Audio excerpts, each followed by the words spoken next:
Diplomats from Russia, Ukraine, Germany, and France are trying to resolve the crisis over Ukraine. The U.S., meantime, is talking tough on sanctions to discourage Russia from invading Ukraine. And of course, this comes as more than 100,000 Russian troops hold at the Ukrainian border.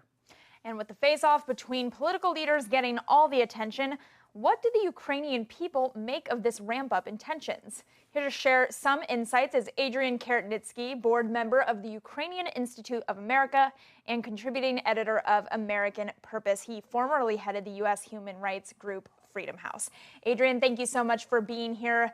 Let's get into it, right? Ukrainian leaders are portraying tensions on the border as par for the course. Are Ukrainians interpreting it that way, or are tensions beginning to escalate at all?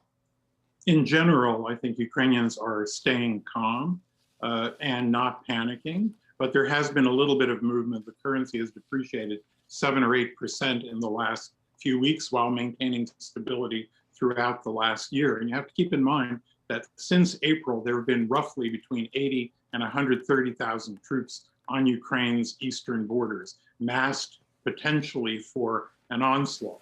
And the country has accepted this as a normal thing because they've already been a part of a war where nearly 15,000 people have died. So I think that both the idea that Russia is a threat and that Russia is massed at the borders has become, unfortunately, a routine part of Ukraine's life. Yeah, it's part of the daily normal, and it's something that's disturbing that it's become part of the daily normal. This relative calm, I guess you could call it, that Ukrainians might feel, how much of it emanates from the leadership at the moment? And I wonder to what extent that is an economic strategy, keep the markets calm, keep people calm, or is it a move to avoid panic and avoid provoking Moscow to making a rash move somehow? Well, I think it's a combination of these things. No leader would like to set off a panic. And in fact, Ukraine's resilience in the face of this makes it easier, I think. I don't think it's so much the president, although he has made reassuring comments, and the leaders of the Defense Ministry and the National Security Council have similarly downplayed the imminence of the threat. But I really think it's the Ukrainian people who are calm, cool, and collected. And I think you see it in various ways. Number one, there isn't any anti-Russian hysteria. There are many Russians who are intermarried with Ukrainians. There's no ethnic tension. People interact in Ukrainian and in Russian, and Ukrainians accept the idea that they're a multinational country in which, of course, the overwhelming majority of people are Ukrainian citizens. But I think that the atmosphere is pretty relaxed for a country that, in effect, has been in a wartime footing and faced this threat for 8 years already.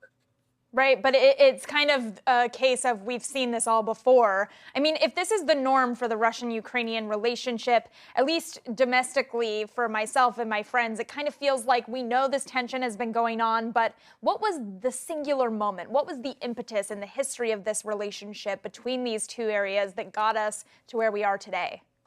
Well, I think it's by a certain set of events. A gentleman by the name of Vladimir Putin ascended to the top of the Russian leadership and rebuilt a basically single leader, authoritarian or dictatorship, where he calls all the shots. And he has evolved a kind of two major sort of ideas in his governing. One is that the collapse of the Soviet Union was a bad thing and somehow has to be reversed. And two, that Ukrainians don't really exist, that their linguistic differences, their distinct culture, all those things are not actually true, that this is some sort of a fake construction that was concocted by the Austro-Hungarians in the 19th century. And it goes against the thread of Ukrainian history for a millennium. Tell us a little bit more about the Ukrainian culture versus the Russian culture, because I think it's something that we don't really understand very well in the U.S. Yeah, so the Ukrainians are kind of like the Kurds. They've rarely had a stable state.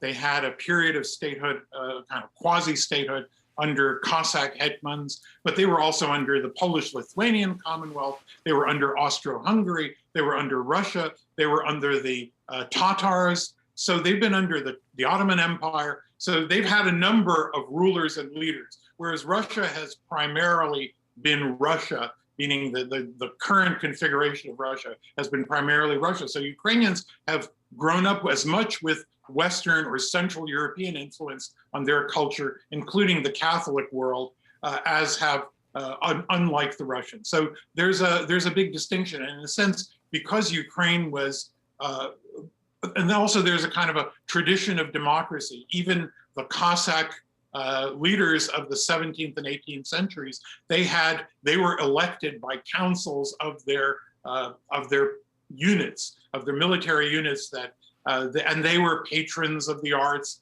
and they built churches and they built museums and they endowed educational institutions. So there's a little bit of a different development. I would say there's more of a European, the influence of the Latin language, the influence of European culture is more pronounced than it was in the Russian development.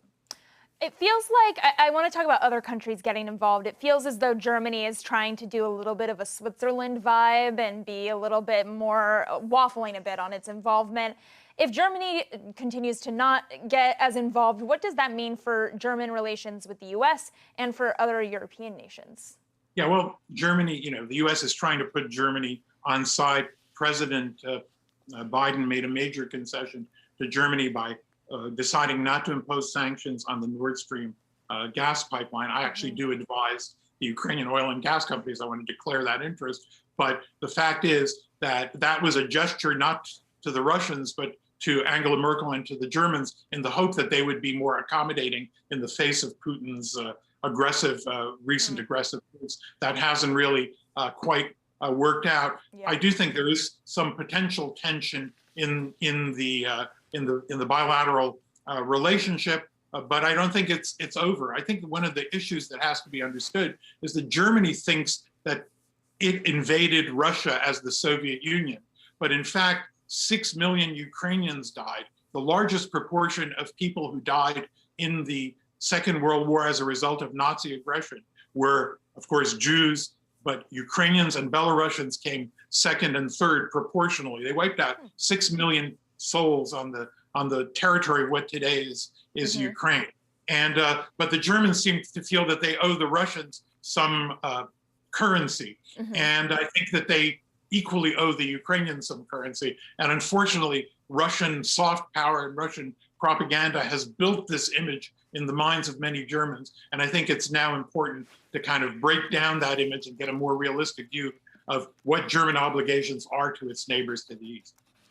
I want to go back to what you said about how you consult for Ukrainian energy companies, because there's a huge role here for natural gas and the fact that Russia supplies so much of it to Germany. The Biden administration has already been making alternative plans in case Russia does cut off fuel sales to other countries. And I wonder what would be the catalyst for that happening? From where you sit, what would need to happen for Russia to do that? Russia already was pinching on the spot markets, was pinching Europe and reducing supplies, keeping the supplies from the existing pipelines to 50% of their capacity or even less.